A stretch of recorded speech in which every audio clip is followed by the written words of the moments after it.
اب صلی اللہ علیہ وآلہ وسلم نے فرمایا والصبر ضیاء، کہ صبر ایک روشن مشعل ہے، آزمائش میں صبر اور نعمت میں شکر، یعنی ہر مومن کی زندگی کے دو رخ ہیں، ایک آزمائش اور دوسرا اللہ تعالیٰ کی نعمتوں کو حاصل کرنے کے بعد شکر۔ مصیبتوں میں یہ اللہ کی طرف سے ایک آزمائش ہوتی ہے، اور دوسرا رخ شکر ہے کہ اگر اس کی نعمتیں عطا کی جائے تو شکر ادا کیا جاتا ہے۔ یعنی صبر وہ دولت ہے جو انسان کو کسی کا محتاج نہیں ہونے دیتی، اور آپ صلی اللہ علیہ وآلہ وسلم نے فرمایا اور کسی کو بھی صبر سے بہتر اور اس سے زیادہ وسیع نعمت نہیں دی گئی۔ اللہ تعالیٰ نے اس کے بارے میں فرمایا ان اللہ مع الصابرین، کہ اللہ تعالیٰ صابروں کے ساتھ ہے، صبر کرنے والوں کے ساتھ۔ صلی اللہ علیہ وآلہ وسلم نے فرمایا کہ حقیقی صبر وہی ہے جو صدمے کے پہلے لمحے کیا جائے، بعد میں تو صبر آ ہی جاتا ہے جب پریشانیوں سے بندہ گزر رہا ہوتا ہے۔ تو حقیقی جو صبر ہے وہ پہلے لمحے میں جو صبر آ جائے اسی کو حقیقی صبر کہا گیا۔ یا بری خبر سنتے ہی انسان جذبات پر قابو رکھے، شکایت نہ کرے اور اللہ کی رضا پر راضی رہے، نہ وہ چینخو پکار کرے اور فوراً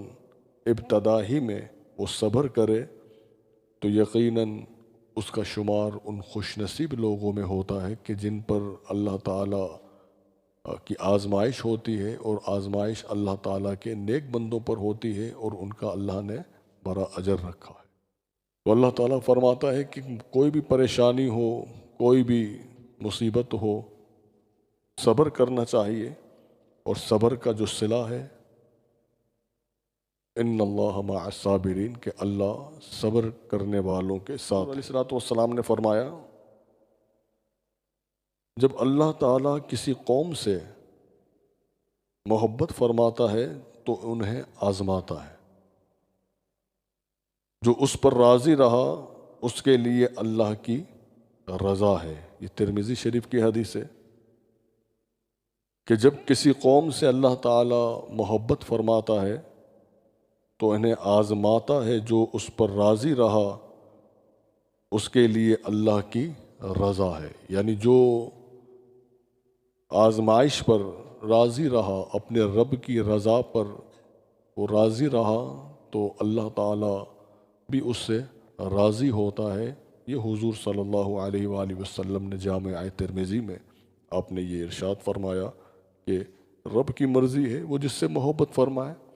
اور جس سے وہ محبت فرماتا ہے، جس قوم سے وہ محبت فرما لے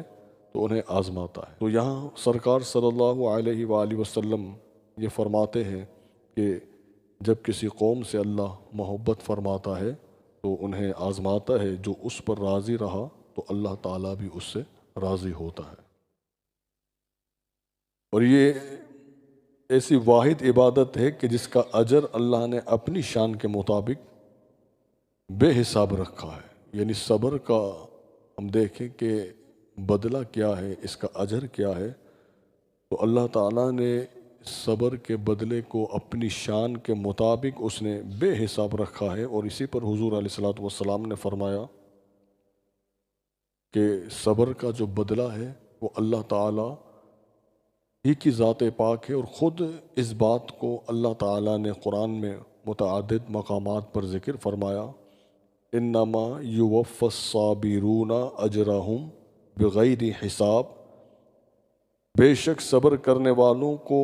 ان کا اجر بغیر حساب کے دیا جائے۔ رمضان کے روزے ہیں، یہ ایک تربیت ہے کہ ہم روزہ رکھ کر اپنی ضروریات کو، اپنی نفسانی